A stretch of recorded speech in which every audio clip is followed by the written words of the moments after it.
Welcome on back, everybody. Let's drop down this hole once again. And over this way.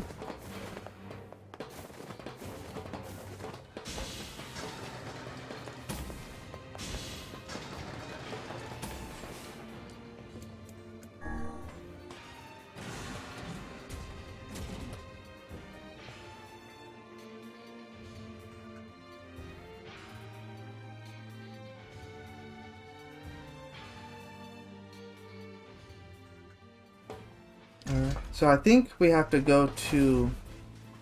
Maybe it's going to take me to the brothers again? There, it is.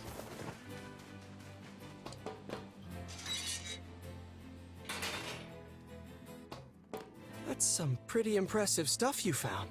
I'll start upgrading your weapon right away.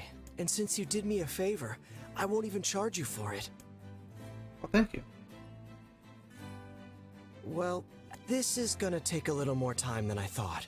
No sense in you waiting around. I'll send you a letter once it's ready. That would be great. Thank you, my friend. Now, I doubt it's going to be better, but... Beast Curse. Oh, yeah. Look at this. Phoenix Spear, 490. The 247. Like, what? Like, is this overpowered or what?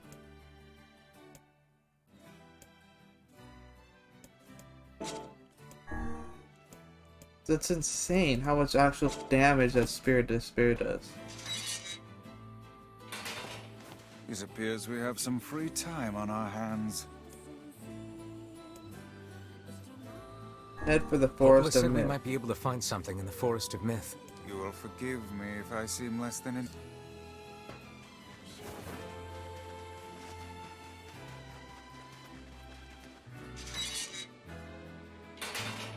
Go to the Forest of Myth. I think we have a side quest there, no? If I remember correctly.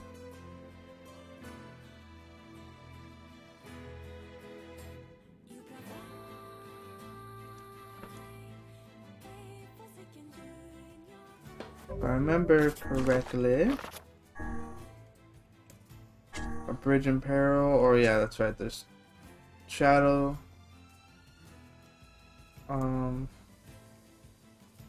Oh, the Shade. Not the Shadow, the Shade. A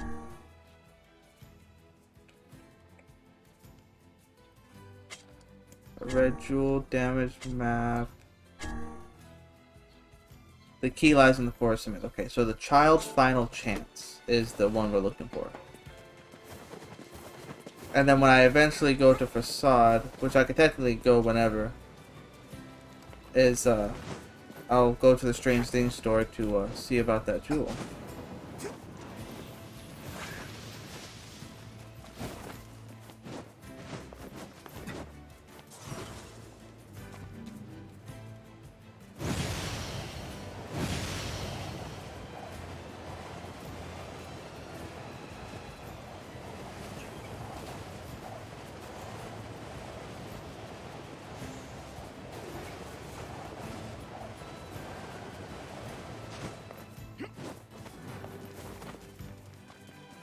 Alright. Let's see what the forest has in store for us after 5 years. Ah, the home of that blasted dream. Yeah. Truly a nightmare I hope never to experience again. I hear you.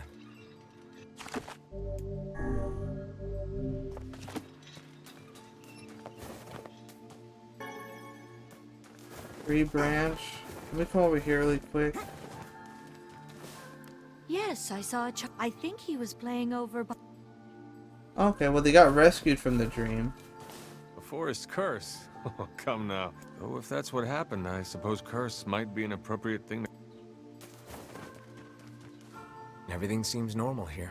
We appear to have hit a dead end. Say, what is that on the ground?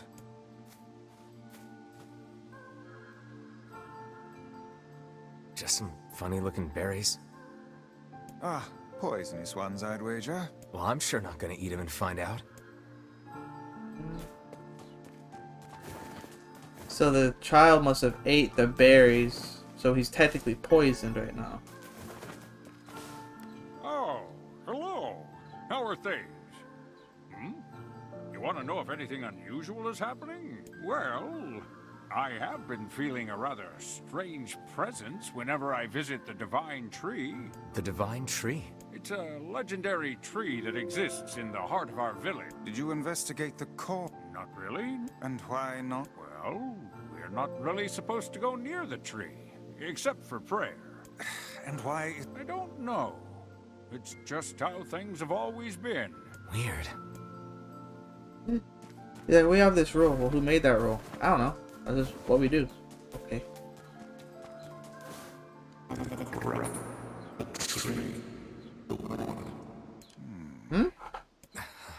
Why do we seem to encounter nothing but odd people lately? You should talk, Vice. As if Grimoire Weiss is capable of spouting such nonsense. Hang on. I don't think it's...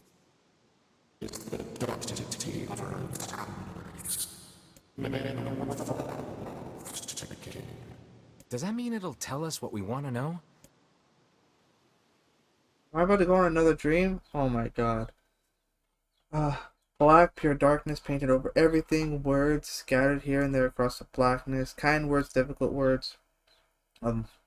Amorous words, all sparkling in the dark like jewels. The words are few now, but time was short. Grabbing the words of desperation, and the tree turned to the sky. This is wrong, whispered the tree in the voice of wind through the leaves. This is not how it was supposed to be. The plan has failed.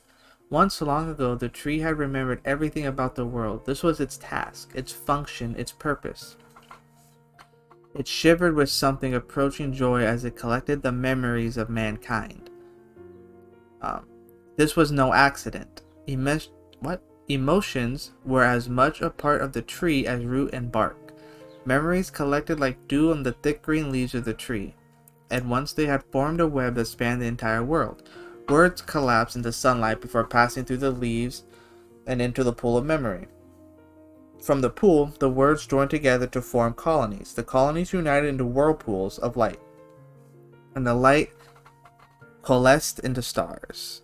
Each star was like a child of the tree, and it loved them all. Look at my memory. A child is there, brought low by disease. He is far too young to have suffered so. Thin beyond words, the boy's skin is a shade paler than the bleached sheets upon which he lies.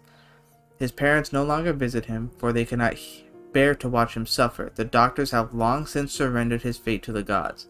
The boy, too, has abandoned hope. Strange emotions, weariness, hatred, swell within the dark recesses of his young heart. He tries to reject the black terror that germinates in his body, but no amount of effort or tears can drive the invader away. He has long ceased to resent his parents and He has long ceased to resent his parents and doctors. Once he did, but now his pain is so great that there is little room in his heart to think of others. Only one person brings the boy comfort. A healthy young girl with the tan skin and deep brown eyes. She is a beacon of brightness and light in the boy's world. Her very presence is a comfort to him. But he is unable to look upon her face. Whenever they meet, the boy is filled with loathing for his own state. Soon this loathing eats away at what joy he receives from the girl's visits. The girl will stop coming. He knows this. His every waking moment is spent in fear of this day. He thinks that if he could talk to her, if he could tell her of his feelings, this might not be so, but this conversation never happens. The girl disappears. The boy dies alone. The tree scoops up his memory and carefully stores it within itself. Etched upon it is a single word, envy. Look at my memory. There is a female warrior. Her greatest enemy is a beast with red eyes that she cannot fully comprehend. When she strikes it with her sword, it turns into a pillar of salt and dies. But when the white smoke clears, a new enemy, right? Wait, was the previous one just like a different story? Like, right, like something's happening in this tree where it's like, taking people's memories or something like that? And so this is a new memory, right? For someone new. See, there's a female warrior, so now it's no longer the the dying boy's memory. Now it's this female warrior's memories, right? And another and another. The warrior knows that her struggle is folly, but finding the unending stream of enemies fills her with a sense of joy and purpose. Somewhere deep in the warrior's drug-addled mind lies a vague memory of a daughter. Perhaps the child Perhaps the child exists only in her head, the dying remnants of a powerful dream she does not know. Her friends and fellow warriors come and go, some flee in terror, some are eaten. She began the fight with 63 companions, but most are gone now. The warrior's body shudders. She does not understand why at first. By the time she hears the fierce, low sound, the arena is already enclosed in darkness. Looking up, the warrior sees a beast so large that it blots out the sky. She is laughing. She has been doing so far so long as she can remember. Covered in blood and dirt, the warrior laughs. She laughs and laughs until the town that contains her daughter collapses into a pile of dust. This memory has been stored for a long time. It is etched in a single word, loss. Look at my memory. Oh. So envy, loss. Okay, a red dragon falls from the heavens. Ah, that memory had been lost. A shame, it was a favorite of mine. After many centuries of existence, the tree saw that its carefully labeled memories were beginning to dwindle. Once seemingly infinite, the memories now seemed ready to disappear forever. The tree did not feel sadness at this. Grief was an emotion beyond its comprehension. It did, however, have the distinct feeling that something was missing. The mountains of memory it had carefully assembled had disappeared. The tree stretched its branches as far as it could, but new memories refused to flow. The pool of memory was a black, empty pit, a hollow place where life had once flourished. The tree had lost its purpose. There was nothing to be done but sift through the few remaining memories littering the ground under its branches. This is why the tree was pleased when the young man and his companion entered the room. Well, this place is gloomy as hell. The room where we entered was almost completely empty. All you could see were a few crystals scattered haphazardly on the ground. Picking up one of the crystals and peering into it, we suddenly saw a familiar sight. It was the forest of myth, its villagers prisoners of their own dreams. I apologize, the tree thought. This is all that remains. As we stared at the jewel, bewildered, a voice suddenly called out in the depths of his mind. The voice implored them to listen. It was an order. Following it was mandatory. Abruptly, the pair realized that they must listen. They must listen. Vice. Look there. A small shadowy presence appeared from beneath the floor. It appeared to be a shade. The shade grasped several jewels in its hand. More jewels trembled out of its mouth like shards of broken teeth. Sights and sounds twinkled from one another before vanishing forever. The creature was abusing the memories, treating the precious objects like a collection of cheap playroom toys. This shade appears to be consuming the memories. These things eat memories? The tree extended a branch toward us. Without a second thought, we brought his blade down on the shade, tearing its stomach wide. Jewels burst from the shade and poured across the chamber floor. Look, thought the tree, there's a conviction memory I had lost, and satisfaction, and many others as well. Yes, this is good. The tree opened its mouth and attempted to speak, but no sound emerged. A millennium of silence and solitude had caused the tree to forget certain things, but rather than be upset, it greeted the development with good cheer. Focusing all its power on the riddle of the speech, the tree formed a kind of makeshift vocal cord and tried again. I implore. I spat out a glimmering green jewel. One more time. I implore you. There we are. What was the color of the lost envy? Ah, shit.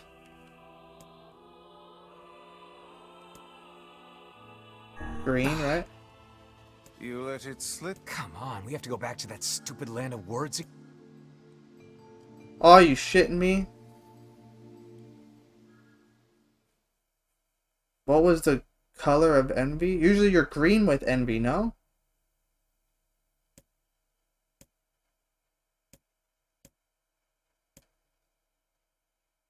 Okay, I'm not gonna read everything again. I'm just going to breeze right through this bitch.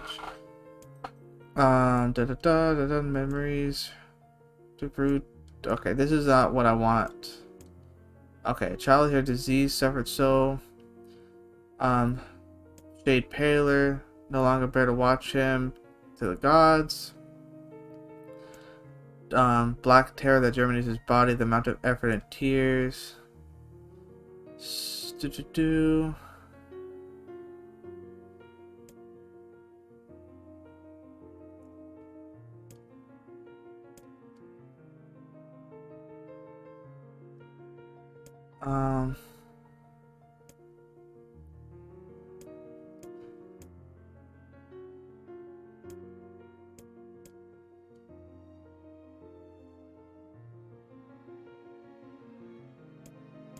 Okay. Let me try this again.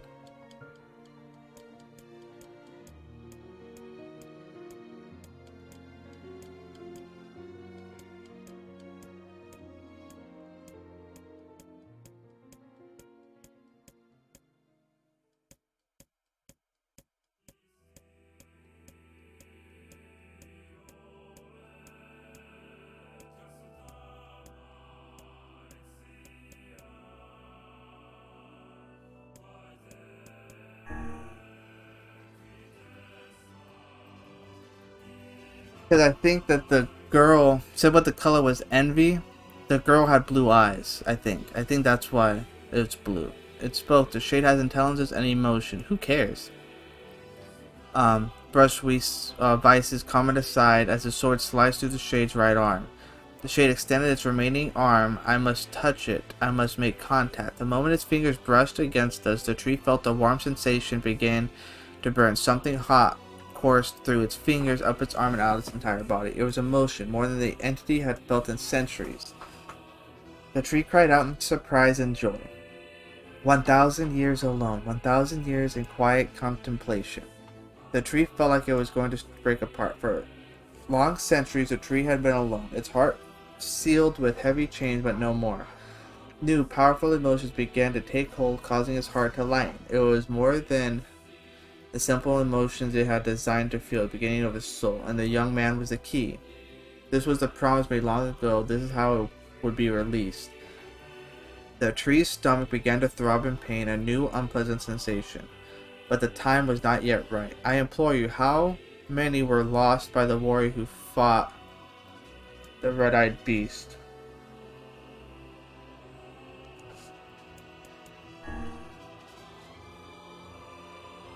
I remember those 63 friends she had. Okay, riddle time is over. I'm gonna kill this stupid shade once and for all. Something round and shiny fell from the open stomach and clattered to the floor. The key, cried the book. Secure the key. The man's sword slowed. Time began to dilate around them, stretching and slowing. Time is essential. The next word must be heard. The words exploded. It became difficult to discern their meaning. The pool of memories began to crack as infinite blackness burrowed its way into the wall. This world is falling apart. How can a world of letters? I implore, most important thing, world.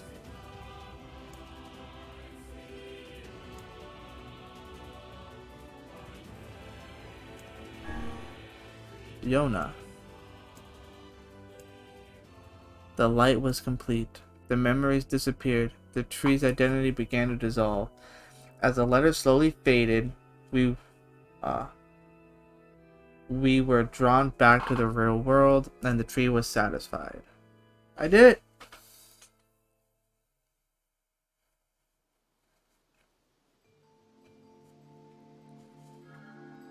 What in the... I never realized shades were capable of rational thought. I don't care if they can tap dance and play the fiddle.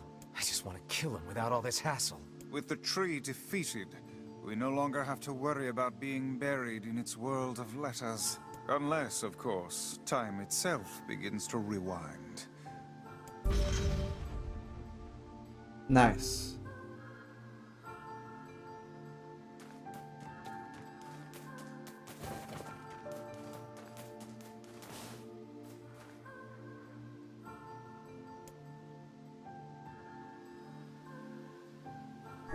Let's see if the junk heap kid sent us a letter.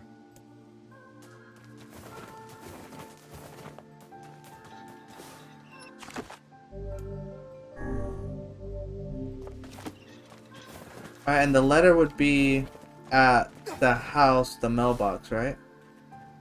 You guys solved the mystery yet? No, we got nothing. Too bad. Hey, what's with those berries? What, these? We picked them up over by that huge tree. I thought maybe... Gimme. I'm starving. Are you mad? Those berries are clearly poisonous. Even one such as you can't hope to... Damn, these are delicious. Give me more. Well, in that case, I suppose I should try one. Jesus! The hell was that? I think Vice was right about those berries. Feels like somebody stabbed me in the gut. Hey, what's wrong? Oh no, don't tell me you ate one of those berries. For the love of trees, those things are deadly. Quick, take this antidote before you perish.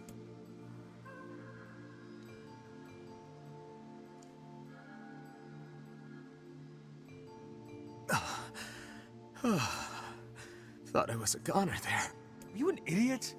Didn't you see the lumps? The unusual colors? Only a child would attempt to eat something like that. A child?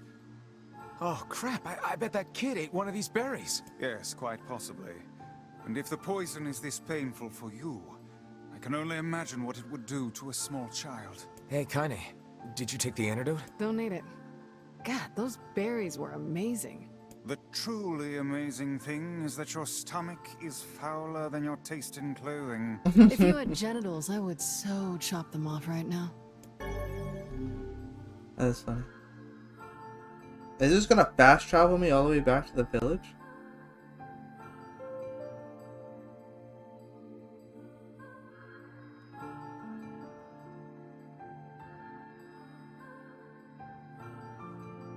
Ugh, this poison sucks. Still can't feel my arms and legs. I feel great. Man, you must have a cast iron stomach, Kaine. The hussy's internal organs are as filthy as her mouth. Why do you have to be such a shithead all the time, Book? That's funny.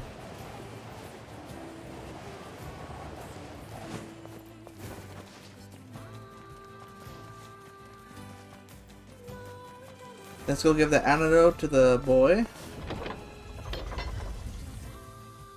Go check on the letter.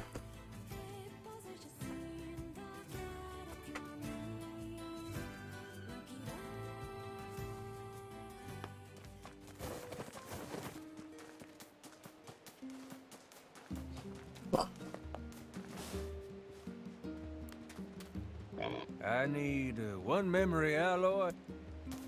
Oh, that's right. He like lost all his stuff and he needs to repair his kitchen or something, right? God, who gave me the quest? Was it you? Ma'am, I think your child ate a poison berry. If you give him this antidote, he should recover. Oh, thank you. Glad to hear it. And perhaps remind him not to eat foodstuffs he finds on the ground. Excellent. Perfect. Let's go check on the letter.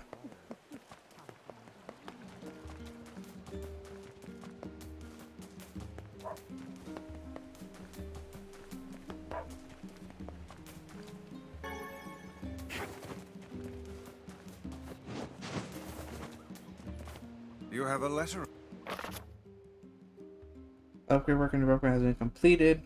Weapon is ready and available for pickup at your earliest convenience. I also have more personal requests to make of you, one that I hope we can discuss further once you arrive.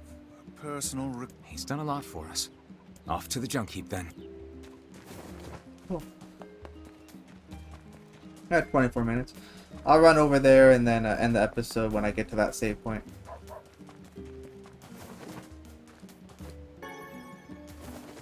I hope you find your Yona. I really do.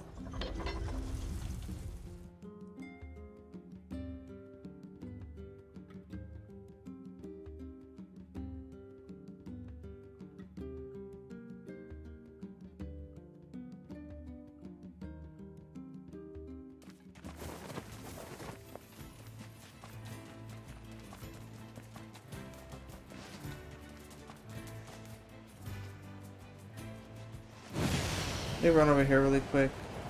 I want to see if the big shade's here. It's not.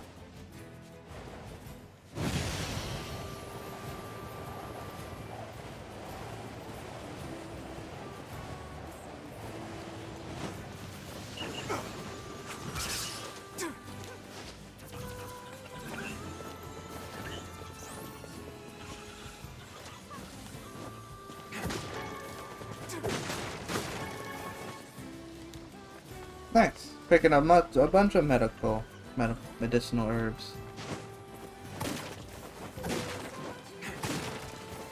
All of these have medicinal herbs. I know where to go to replenish my entire inventory.